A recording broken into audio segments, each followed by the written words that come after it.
Sure. Molly, thank you. If you haven't met Molly before, she is a force for good in this space, and we're all so delighted to be here contributing to this panel. So we're going to start with some introductions, and then it'll come back to me as moderator, and I'm going to ask our panelists a set of questions about technology in the higher education and prison space, follow up with a few more questions, and then we will turn to you to answer your questions. So my name is Cappy Hill. I'm an economist. I've spent most of my career in higher education institutions, starting in the economics department at Williams College, going on to be provost at Williams, and then spent a decade as president of Vassar College. For the last 8 years, I've been the managing director of Ithaca S&R. And Ithaca S&R is a nonprofit organization that's committed to increasing access to knowledge and improving American higher education post-secondary attainment across all of higher education, including in the higher education in prison space. I'm going to turn it to Ved to say hello, and then pass it down just a few sentences on who you are, and then we'll come back and do some more on our work. Cool. Thank you. My name is Ved Price. I'm the executive director at the Alliance for Higher Education in Prison. Our work is focused on supporting the entire field of higher ed in prison through supporting quality practice, making resources more visible and accessible to the field, and we also act as an intermediary and convener for the field. So bringing, different stakeholders in different parts of the community in relationship with each other, and sharing resources, sharing ideas, and yeah, thanks. Thanks.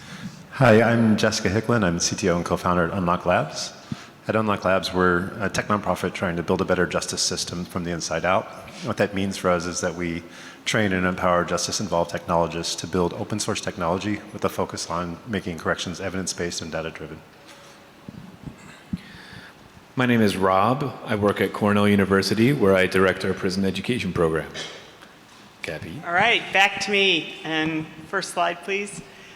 So one of the things that the parent organization of Ithaca S&R is responsible for is JSTOR. So I'd love to see a show of hands. How many of you use JSTOR in your educational journeys? Fantastic. I certainly know that having taught in college for almost 40 years, I could create some really strong syllabi using the material that's on JSTOR.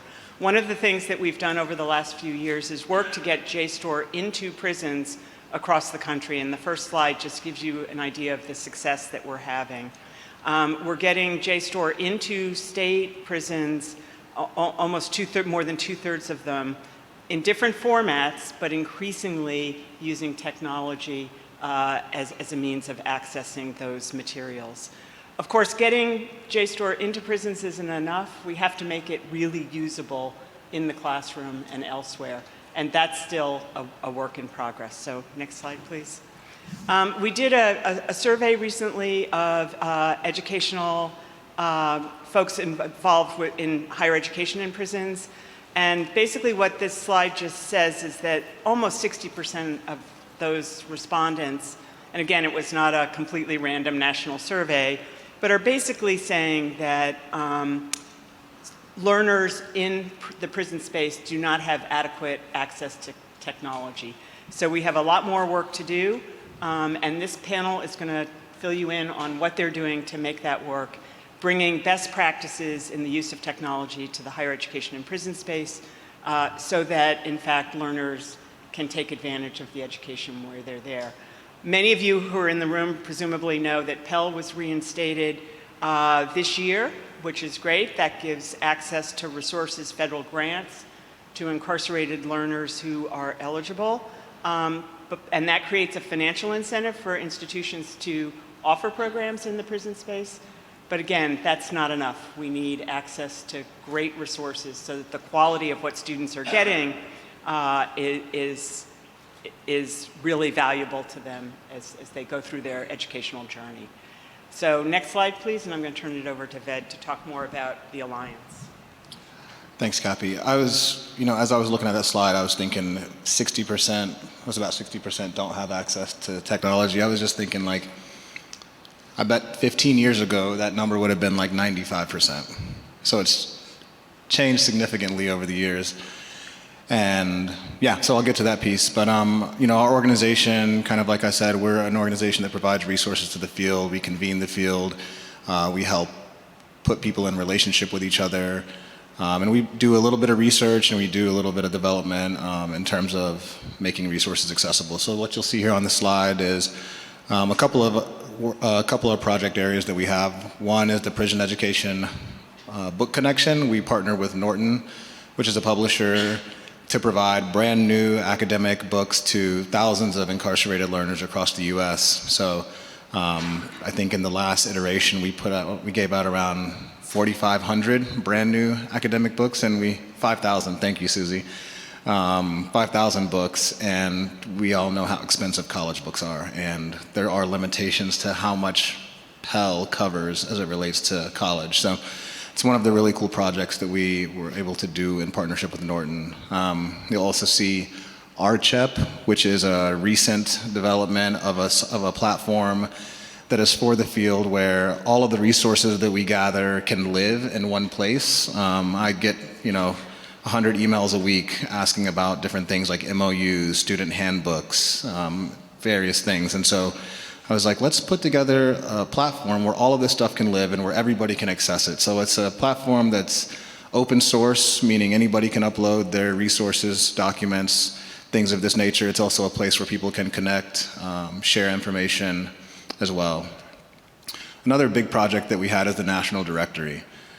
This was started in 2019, and this was kind of the first of its kind. It was a project that allowed the field to see its breadth and depth, how big and vast it actually was. Prior to the National Directory, there wasn't really any information available on how many programs there are across the U.S., who's doing what types of degrees are available, and how many facilities, things of this nature. And so the most recent iteration, it surfaced that and this is all self-reported data, but that there were around 406 higher education and prison programs across the U.S. being ran through 540 academic institutions.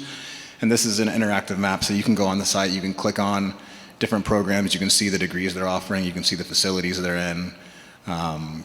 Really good resource, and it's estimated that there's probably more like 600 higher education and prison programs across the U.S., somewhere in the 600, 700 range. So we expect an expansion as a result of Pell reinstatement as well. Fantastic. Jessica? Next slide, please. So I kind of want to do an experiment with everybody to explain the why of what we do before we explain the how. Think back in 1995. And just as a couple of anchor points so you have an idea of the time we're talking about. In 1995, Brad Pitt was Sexiest Man Alive. AOL was a thing, and OJ was on trial. Can you place yourself there and remember what was going on? For me, I remember it well because I was being arrested for the first time in my life at 16 years old. Now, think back to 2021. A couple years ago, we were just coming out of the heart of the pandemic. We're all trying to figure out what it meant to have a life after being locked up. And I was walking out of prison from that same prison sentence. I spent 26 years in incarceration in Missouri's death row prison. Sometimes that's shocking to people, but what should be more shocking is that during that entire 26 years, I did not have a single formal education experience. Not a one. What's worse is there's no records about anything I did do, other than things like sleeping through count and conduct violations. But during my 26 years of incarceration, I became Department of Labor certified for animal trainer, whatever I'm going to do with that, but still was learning. I ran programs, I taught GED, I did all of my self-learning, and there's not a single record of any of it. What should also maybe be surprising is that in this country we spend $187 billion a year on a criminal justice system that has one and only one real mandate: prepare people to go home and stay home. And we fail to do that at a rate of 83%. Without the data that I'm talking about, without tracking what people are doing, without provisioning access to resources where people can learn, we can't improve on that. That's why every year the only number that goes up typically in corrections is the cost of it. Even though we've decarcerated to some degree, we haven't solved the problem. People are still going back at that rate of 83%. And so Unlock Labs is born from my lived experience of sitting in the prison, watching the laws change, going from life without parole, which is what I had as a juvenile, to seeing that I would go home one day and realizing, how the hell am I going to stay home? What am I going to do? I want to go home. I want to contribute to society. I want to have a life. I want to pay taxes, for crying out loud, which I'm still working on that one. Last couple of years I was proud, but I want to be part of society, and I have no opportunity to do it. And so I worked with partners that were on the outside. I worked with administration, and I said, look, give us access to technology, and we will build the systems to educate folks. Strangely enough, in Missouri, of all places in this country, they said yes. And I had a bunch of textbooks. As you can see in the picture there, that's actually how I learned to code. I had a whole bunch of textbooks, and I started writing the first version of what would become Unlock Ed. It was ugly, but it proved a point. I will say that my only reference for doing an LMS for building something of this nature was I'd seen Khan Academy, and I said, let's just build Khan Academy for prisons. It was audacious. I needed more textbooks than I had right there to do it, but eventually I had partners, and I had buy-in, and we started that process of building a learning management system for correctional spaces. Thankfully, I came home, and I learned that building an LMS is not the solution to the problem. There are plenty of free open source LMSs in the world. You could deploy Open Canvas, you could deploy Blackboard. There's many learning management systems that can provision education. What's missing is two things. The technology infrastructure to utilize those learning management systems. Every university in this country, as far as I know, has a platform. They just need the ability to get that platform into the prisons. And so that's one of the things that Unlock Labs does. We work with either higher ed providers or states to try and move policy, to move past security concerns, to deploy that infrastructure. The second thing we realized was beyond just provisioning access to education is the lack of data aggregation going on in the field. There are plenty of higher education prison programs that are provisioning education. They're going in, they're using their chalkboards, they're teaching people. VED just gave a number, almost 600 in the country, people doing this work. But in isolation, it's hard to get funding, it's hard to move policy, it's hard to build out a best practices process for what we're doing. And so that's where Unlock Labs comes in. That's the work we're trying to do. We started building an open source education platform that would allow a user to sign in and access higher ed content from multiple providers. The idea is that you can build a comprehensive learner and employability record around a person through a consortia style of education. You'll notice down there on my slide it says, founded by a team of passionate, justice-impacted innovators on a mission to revolutionize education. Right now we are 14 people. 70% of us are justice impacted. We train them while they're on the inside. They came home and they're leveraging their lived experience to try and build this platform. The idea is to create a transportative education ecosystem within corrections. Like right now we warehouse people. There's no other way of putting it. You throw them in there, they spend 26 years, they come home, you say good luck. We want to change that. There are plenty of people in the world that want to do the work. We just want to enable it. And then I referenced in my opening comment about who I am, that we want to make corrections evidence-based and data-driven. That's a little bit deceptive, because what we really want to do is decarcerate through data. In this country right now, and I'll use my lived experience as an example, whenever you do access education, the first place that you need access to as a justice-impacted learner, that you need that information is when you go see the parole board.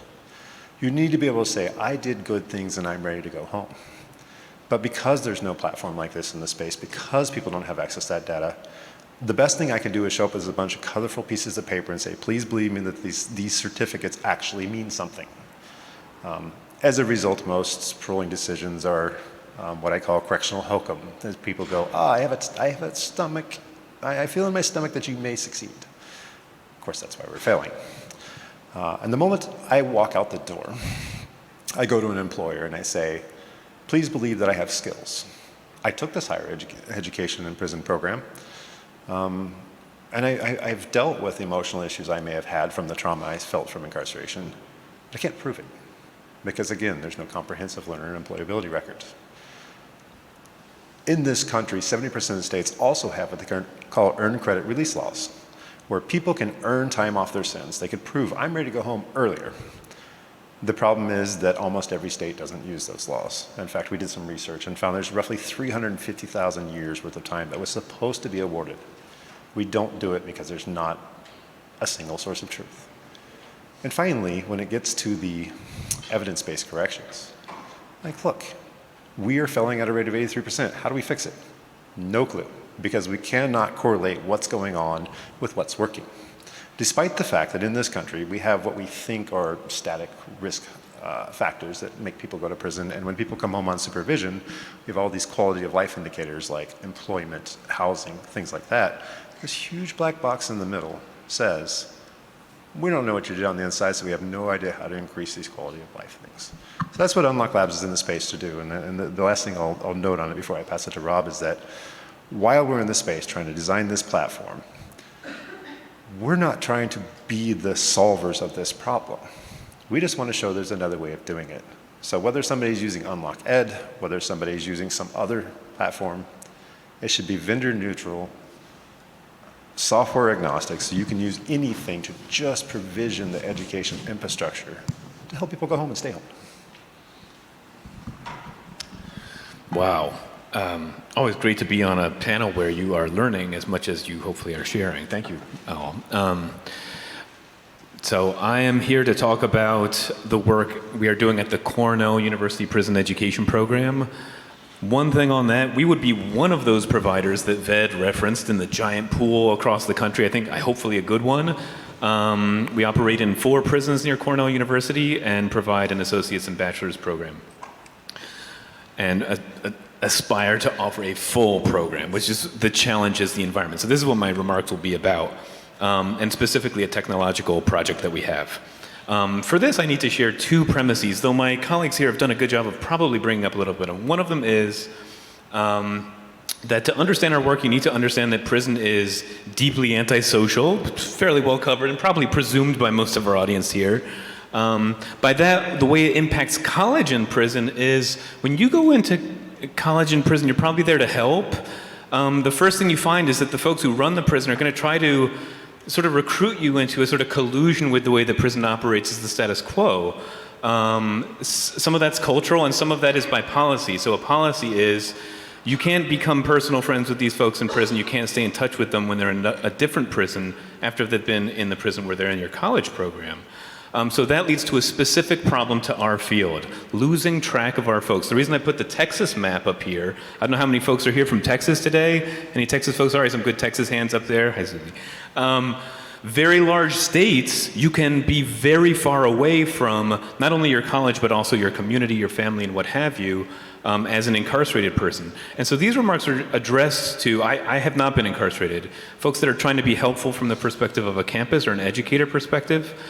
So we, in a sort of unshakable solidarity, fight all those systems to get inside and offer a college program, get to the graduation stage, and then watch someone get transferred all the way across the state and have the department tell us, if you reach out to that person, we will ban you from the prison system.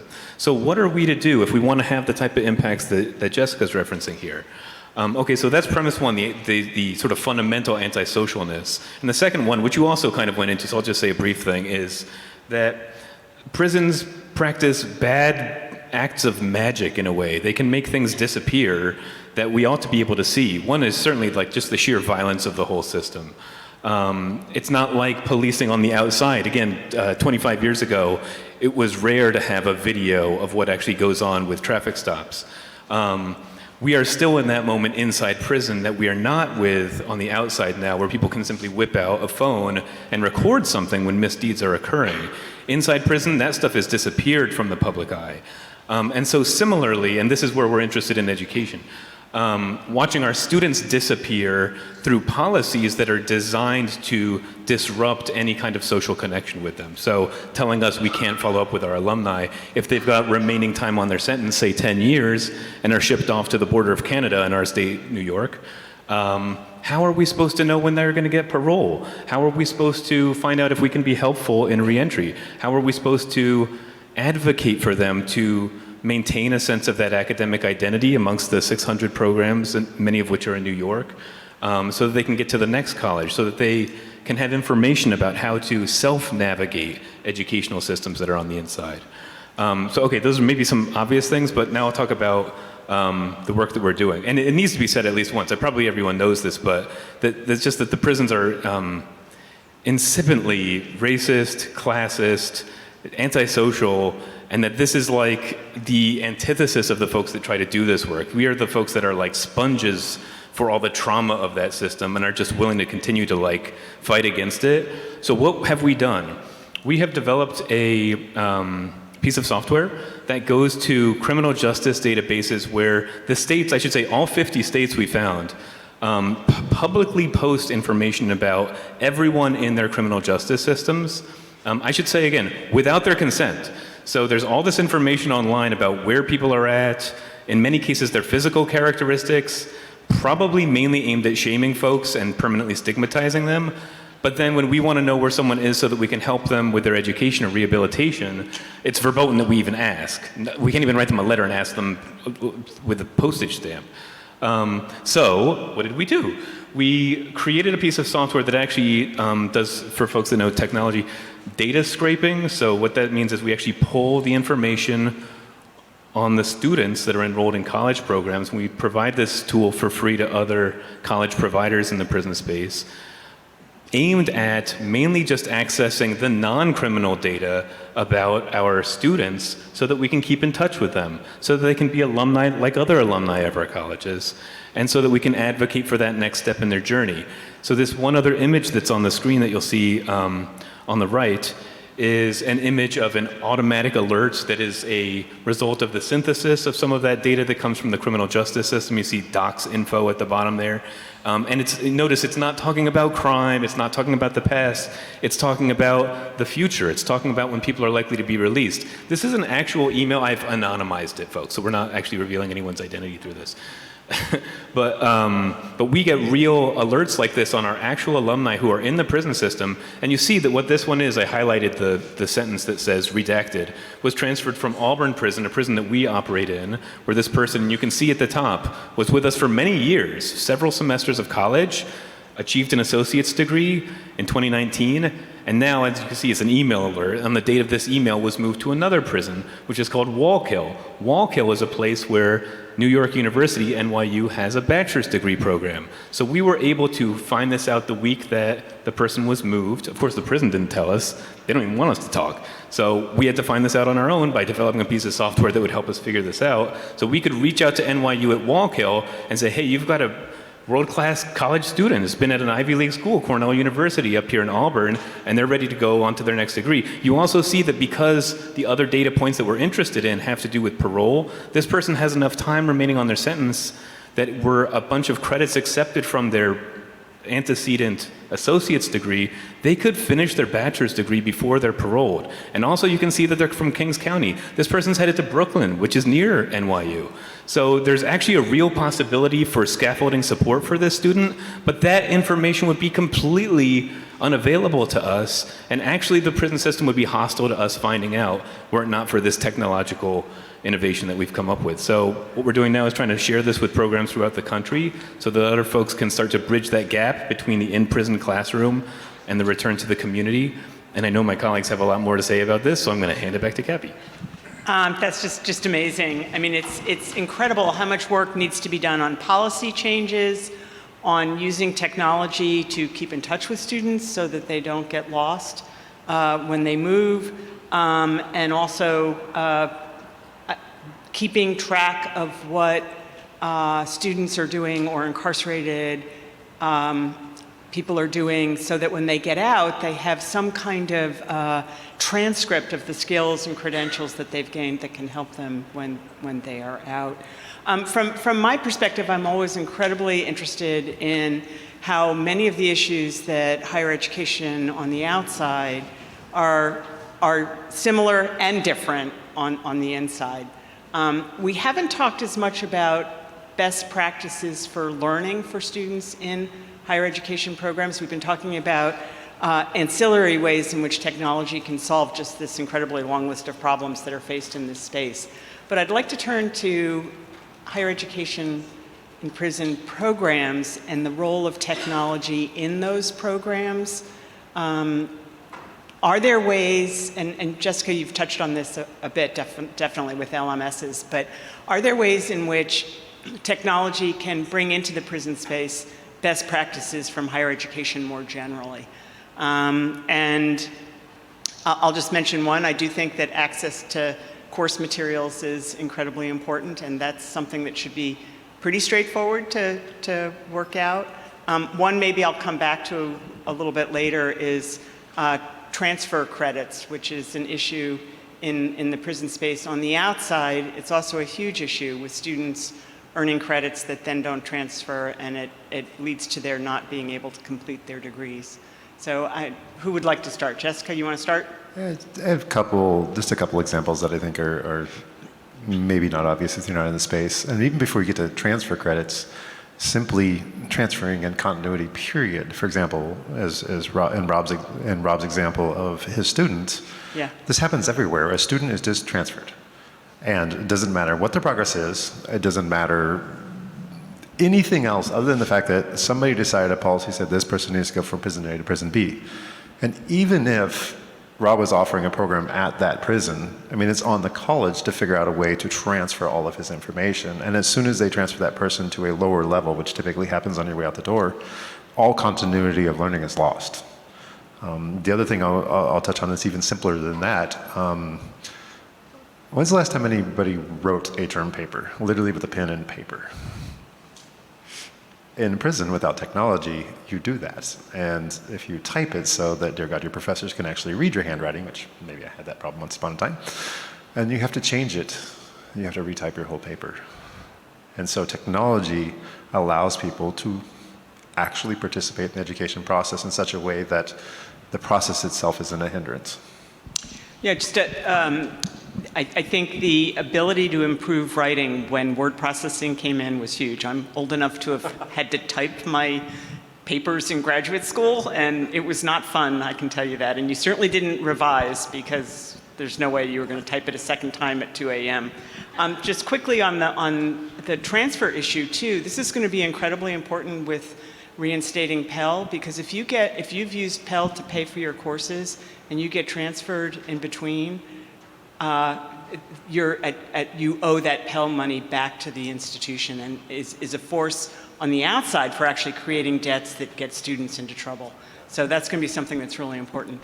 If I could add a thing specifically, because you brought up Pell, and I'm admittedly not as steeped in the knowledge about Pell as some of the rest of my panel, but there are reporting requirements for universities to even access Pell.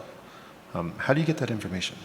Without technology, you really have filing cabinets and manila folders, and dear God, hopefully you can keep track of your paper, but technology can help solve that. If you were automatically tracking in real time what your students are doing, what they're participating in, what their grades are, and you have access to that, then it becomes much easier to meet those second chance Pell requirements. And hopefully that'll be a motivator for getting some kind of data infrastructure into the prison space, which would benefit the institutions, the students, and the prisons as well, I think. We're certainly suggesting it to them. Yeah. Ved, and then Rob. Ved, you want to talk about? I wanted to say one thing that was bridged from Okay. Jessica to Ved, because Ved's like the master of thinking about how we can use technology to get really connected with folks on the inside. It's really a frontier that, I'll let him speak to it. But I thought what was interesting about Jessica's comment is that, like, to really talk about the importance of technology in prison, you have to talk about the things we take so for granted because we're kind of computer obsessed. Look, Ved's grabbing his phone right now. It's the whole way that we live on the outside world is unavailable in prison. I mean, chiefly in regard to technology. It's fine to look at your phone. In my classroom, I allow people to have laptops open at Cornell. Not in prison. They're taking notes. They're referencing what I'm talking about. They're fact-checking me. They're dealing Shopping. with they're okay, come on, Vin. But no, they're dealing with the fact that I name drop. There are all kinds of things that we don't even name in our daily lives that are just the way we live right now. Word processing, I mean, that is so fundamental to have to write a term paper. You know, when we go to college and see a dissertation from the 80s and it's written on a typewriter, we don't know the weird art of how to reformat pagination because you had to change something on page 87 of your dissertation. People in prison are still figuring out how to fix a broken typewriter from the 80s, at least in New York. I know maybe other places they have stuff. But so we have to start there. I taught a guy how to use a mouse. It's a muscular coordination thing to move something with these two fingers and then independently move this finger to click. If those skills are lacking when a person is returned from prison, there are major, major hurdles to being able to coordinate with the way those of us out here are living. But so then I just want to say the second thing, which is and this is where I guess it goes to vet, is the pandemic, at least in our case in New York, opened the possibility of remote videoing into prison. There's a tremendous Ludditism in the prison systems, I feel, maybe not in every state, but certainly in New York, around the use of the internet.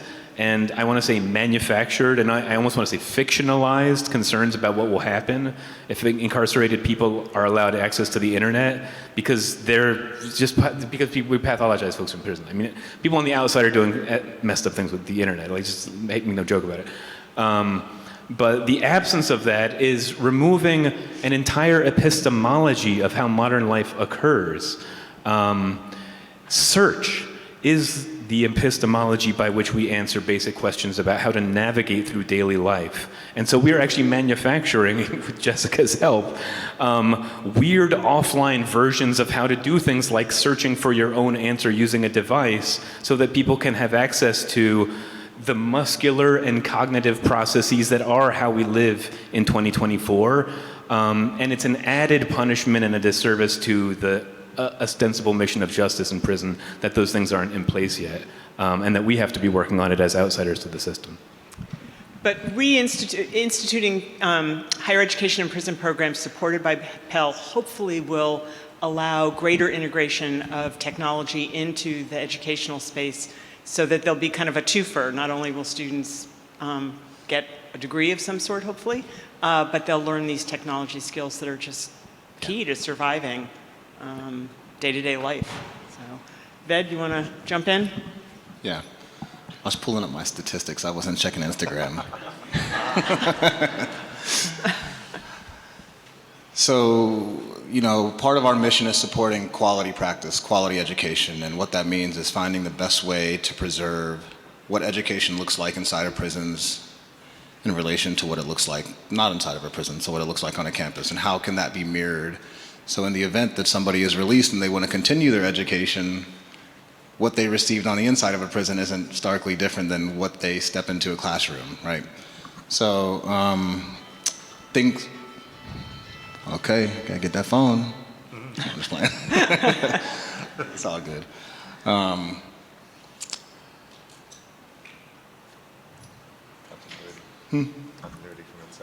Yeah, so connecting to, trying to do education without access to internet, without access to things like this is extremely difficult. I can't imagine anybody in here or myself trying to do a degree without any access to the internet or access to technology.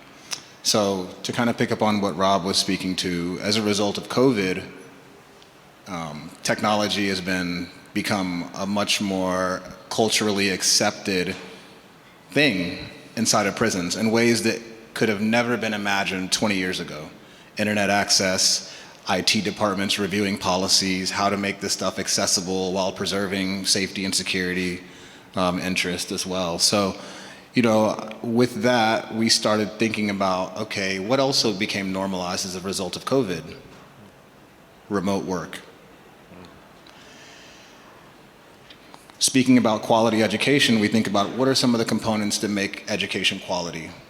When you look at a vast majority of curriculums, one of those things are work learning opportunities, high impact learning practices, internships, fellowships, apprenticeships, right?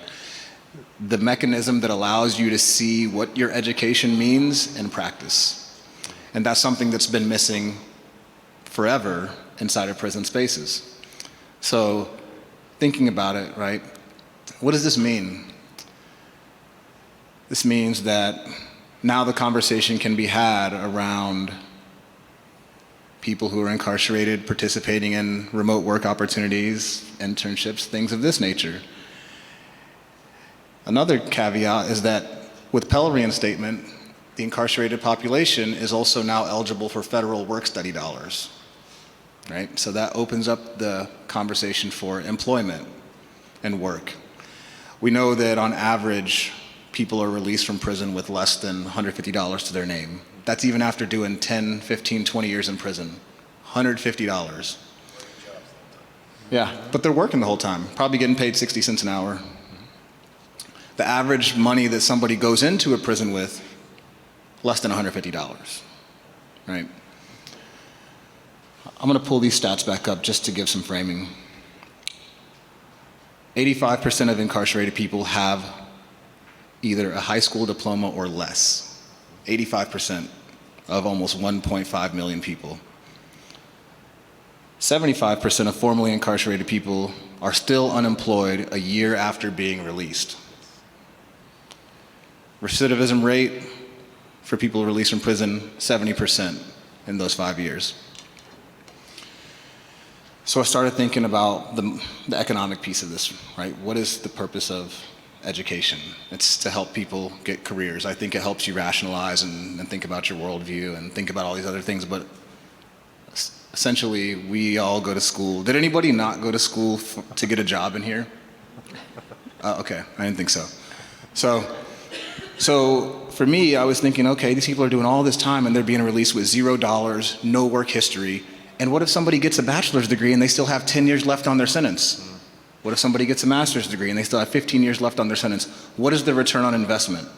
Not just for the government, not just for the state, but for the person, for the economy, for the student. That's what I'm starting to think about. And so I said, we should start thinking about remote work for incarcerated people to connect that education that the government's dumping lots of money into and making sure that it's actualized, and that people who are incarcerated have an opportunity to use that so they can have a better reentry, an easier reentry going into employment, right? I worked on direct services, I worked on reentry, I worked in housing, and I worked with thousands of people coming home with no skills, no education, no money. And we were tasked as a nonprofit with a little bit of budget to mitigate all this stuff. When in 20 years of this person doing time could have developed all of these skills and come home with not just a skill set, but some money. So now, since remote work is a potential thing to look at, I see this as a Trojan horse. I see education as an opportunity to open up the doors for like how we can think about mass incarceration. Imagine if, there's 600,000 people are released from prison and state and federal facilities per year. It's like 50,000 people a month. Imagine the burden, and I use that term loosely, imagine the burden that puts on reentry centers, nonprofits, social services, and all these other agencies that are on the outside trying to figure out how to help people. You look at a homeless shelter, I worked in a homeless shelter, over 70% of those people have been in prison in the last 3 years. And I think that's a kind of a national trend that floats in between 50 and 70% of people who are experiencing homelessness have been incarcerated. So imagine this. Imagine a world where people come home. Imagine a world where people have the opportunity to work remotely during incarceration, using that education they got, accumulate some money, and come home with $10, $15, $20, $50,000, right? Imagine the burden that would be relieved from state budgets to address this stuff, right? These people would have autonomy over their own reentry. They could pay for their own housing, pay for their own transportation, pay for their own basic needs. And it doesn't build in a dependency on systems for somebody to uplift themselves. They come home empowered. So I think this is just, kind of groundbreaking, and I think this is something that can really change the future of how we look at incarceration, but it also allows education to be used in a practical sense. So just, as a side, we have a program area called Education in Action.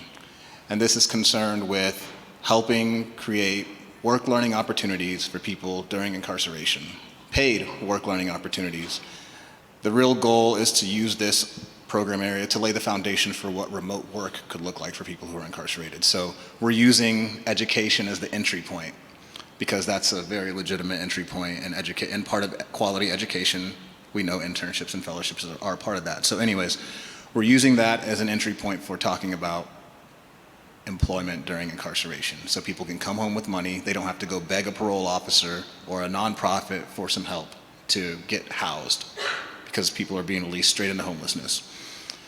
So with Education in Action, we're kind of spearheading this initiative around employing people during incarceration through internships and fellowships.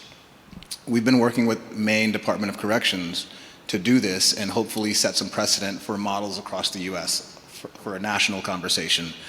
So we have 2 currently incarcerated fellows on our staff that we pay $25 an hour. What I'm talking about is kind of like historical stuff.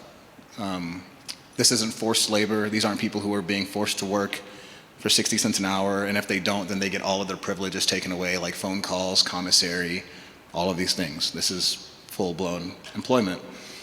So our goal with this is to work with organizations and departments of corrections across the US to examine how this can be done and create more opportunities for employers to come into this space in a non-exploitative manner, to give people the opportunity to use their education during incarceration, to actualize it, and so it'll have a bigger and a more broad impact on what that education means. Because without using that education, it kind of just sits and you're just, you're like, yeah, I have 5 degrees, and you don't do anything with it though. So yeah, we've worked with a few employers. Unlock Labs is one of them, helping get placement for people who are incarcerated. And various, I think we've only worked with like 6 or 7 employers right now, but everybody who's gotten placement who's currently incarcerated is getting paid over $25 an hour. This is really kind of unheard of in American history. So, I'm kind of a visionary, and I see a world where, thousands of people who are incarcerated will have the opportunity to work one day, and they'll come home with enough money to help themselves get on their feet, and they relieve some of that work that reentry services and government services have to do, so they can focus on the people who need more intensive care, and these people who don't need that don't have to go beg for it. They come home with this, right? And so I can pause there. Jessica, I know we worked with you on some of this work as well, so yeah, thank you. Let me just jump in with one thing. This is a really good example of how this is consistent with higher education on the outside. Something like 85% of students who are going on to college say they're going to college because they want to get a job and have a living when they get out. And best practices now are internships and fellowships and work experience to help with that transition to the workforce. So I think this is like really brilliant. Jessica? Can I say one more piece Sure. about this? I love the orientation towards career and workforce now, because for the longest time, this field of higher education in prison has been seen as savior work, to go in here and transform people's souls and things of this nature, when it hasn't really been focused on setting people up for careers and transforming one's conditions. It's been focused on this premise that people in here are bad, not really paying light to the fact that the conditions that these people came from are egregious and bad, right? And so this is, kind of a piece that can talk to that, but I'll pause. Yeah, thank you. Jessica? I just kind of want to touch bases on another thing that surfaces from this panel specifically, is the way that we try and work together to solve these problems. As Ved mentioned, their program, we were probably some of the very early partners in this program. We were the first partner in this program. And as a result of that partnership, I have 2 people that currently work on my team who are incarcerated in the Maine Department of Corrections, working on this education platform to hopefully extend education to everybody. So people who are, to your term about like considered bad or in need of saving, are in fact working day in and day out, trying to help the next person. So they're helping themselves. They're being paid $35 an hour. They're also paying taxes this year, which is not fun for them, but it's a big change between being a burden on the taxpayer versus they're paying taxes. Actually, about an hour ago, they demoed the new version of the product, and so People who are incarcerated who had this access to education are now working, contributing to solving the problems that they live. And at the same time, we're still working on figuring out how to do this well, but we're trying to help Rob with his technology in New York to increase access to education. It's a work in progress. But this whole thing is, there's a lot of good ideas about how we move education forward. We need to be talking about how we do it together. And of course, I have to say, with Molly coming along, sorry Molly, going to talk about you, but when funders have come along and helped all three of us find each other and work together, I think we can really make a difference in this space. We have about 10 minutes left. It's a little hard to see up here, but if anybody has a question, please come to the mic. And while we wait to see whether anybody would like to follow up on something, I'm going to ask everybody one more thing, which is if you could do one thing different from what you've already talked about, what would you do? Or one thing that you don't want to have happen. And the one thing I'm going to say that I don't want to have happen, and again, this goes to higher education on the outside, pure online learning, there's no evidence that it works. So I really hope that that doesn't end up moving into this space. So one more thing you'd want or not want? I would welcome the prisons that I work in to shut down. There's weird paradoxes in this work, folk, but like one of the things that's always ironic when we try to project scalability of this work is there's also this desire to really see decarceration and a different paradigm for how we think about what we do in America when harm is done. That prison has not been a good return on investment. Like this has been the worst thing we could have done with regard to crime, with regard to security, with regard to institutional racism, with regard to inequality, economic inequality. So decarceration, put us out of business. I appreciate the mic drop, especially since you essentially stole mine. What I would not like to see, we talk about making things evidence-based and data-driven, and it's very easy to go from that to, oh, we can do this thing that we're doing now better. And the fact of the matter is, we need to have a Department of Social Services that deals with people who have crimes and deals with how do we get the services that people need, not how do we more effectively punish in a way that makes people behave. And so, yeah, thanks for stealing mine, Rob. I thought we were friends, buddy. I'd like to see preservation of in-person teaching and learning. I know technology is going to make its way into the space, and I think it can be a complement to the work, but I wouldn't want technology to replace in-person teaching in a place that's already hyper-isolated and removed from socialization, the need for socialization. So I'd love to see in-person teaching remain.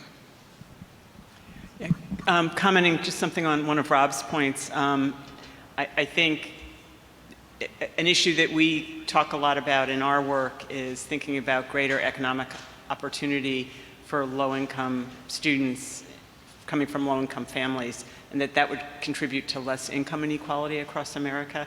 It's kind of an indirect way of getting at some of the things that you're talking about, but growing up in extreme poverty is not often a pathway to great success, and it translates into terrible K-12 education systems. So I'm with you intervening there as well. Jessica, you had another? Sure. I'm not sure if we should be bothered that nobody has questions of us, but I will say, just to touch on, because this has been mentioned a few times, and I want to lift it up, that for all of the actuaries in the space and the people who are the millions and billions of dollars we've dumped into trying to figure out why people commit crimes, the number one response is always something antisocial.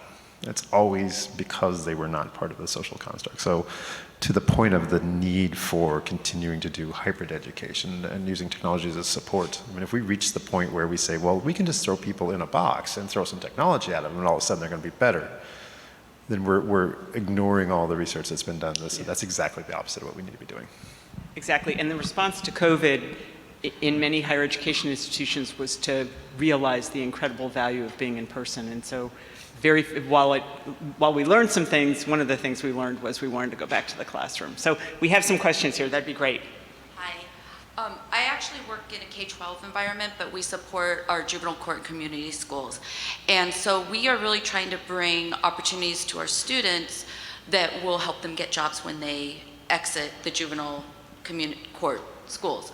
And some of those opportunities are droning and careers in esports and just really kind of those different types of careers. But the problem we face every time we try to bring this up is bringing the technology into the into juvenile hall. And my question is, have you had any success in just bringing this almost unconventional technology? Because we always get hit with the security, and we can't even get Google in there right now because they can communicate with people. And so let alone, you know, Minecraft or Rocket League, you know, and start talking about the jobs in those careers. And drones is completely out of the question, but we know that there's jobs in droning if they could get certified, so. I mean, I can just say that I think it's a very, very new topic and landscape. Technology has never been even thought about being something that would be in a prison space, so I think it's new, but I think the good starting point is, I mean, you can connect with me after, but working with other DOCs that have forward-thinking IT departments that have already examined these policies, that have done the firewall work, that have revised their policies, that have, you know, whitelisted websites and built out entire infrastructures to support internet access. And I think that's a good starting point. Happy to talk to you after, but I think that's kind of what we're starting with now, is trying to connect people who are behind the curve with lots of people who are already doing this work really well. That would be great, thank you. Yeah. If I could just share one example, I believe it's called Rule 23A in New York City, related to this is, and this is on the reentry side, so after folks are in prison, is that it has to be occupational relevance from the conviction, so you can't discriminate against someone from running a cash register for a speeding ticket. You can't. So the idea is, if you get into a thing with a DUI and someone gets hurt, maybe then it's going to be there's a reason that Uber might not want you to be a driver afterwards, but you can't. It's actually illegal in the city of New York, not in the state, for an employer to discriminate against a person if there's no occupational relevance to the thing that they were incarcerated for. And we've supported our students as they've returned to New York City in challenging employers and have had a 100% success rate of saying, my issue has nothing to do with this job. You're actually violating New York City law in doing this. What we haven't yet done is gotten that to the point where it's in any way in proximity to folks that are still under the custody of the state in juvenile or in adult correctional facilities, to my knowledge. But that's the direction that one might see policy go. Thank you. I think we have time just for one more question. But you can certainly ask us afterward. Two if you go quick. Hi, thank you. I was interested in your discussion about the antisocial policies that exist. I work for the engineering school at NYU. And so when I think of higher ed, I think of us as very social when it comes to research and policy work and advocacy and stuff like that, but maybe not so much on the academic side. I think my question's for Rob. You know, can you talk a little bit about how you do partner and what we could do better as institutions in the same state or even nationally? Thank you. I think all could probably answer this too, but I would say the major thing we do is just kind of institutionalize code switching. I mean, we go in there and say the text that we need to say to get through the orientation to be in a Department of Corrections operating as an official program. And then the second you get into the classroom, look, we all know this from the schools we grew up with, right? Like, you know, if the principal walks through the school, the teacher acts different, the students act different. That's not some crime, that's not some kind of weird secret rule. It's like a known code of behavior. If your parent is in the room, you just change the code you operate with. So we will use the language of the Department of Corrections and go along with their rules in order to operate in the prison system. And then I can be at a conference and say, I find that antisocial and harmful to our students. And our students know that better than anyone. I mean, that's the other thing, is we mainly learn from them where the harm is being done, which is an extension of the harm that ostensibly led us to be in the prison system in the first place. So others might have other things to say about that, but I would say it's just a kind of double consciousness that's always been part of social justice work, and in this case, in a classroom in prison. I think we are just about out of time. I want to remind everybody that copies of the slides are at the back of the room, and all of our contact information is on those slides, and we'd all be very happy to follow up on any of the issues that came up in today's session, and I'm sorry we ran out of time for more questions. But I'd like you to thank our panelists for this great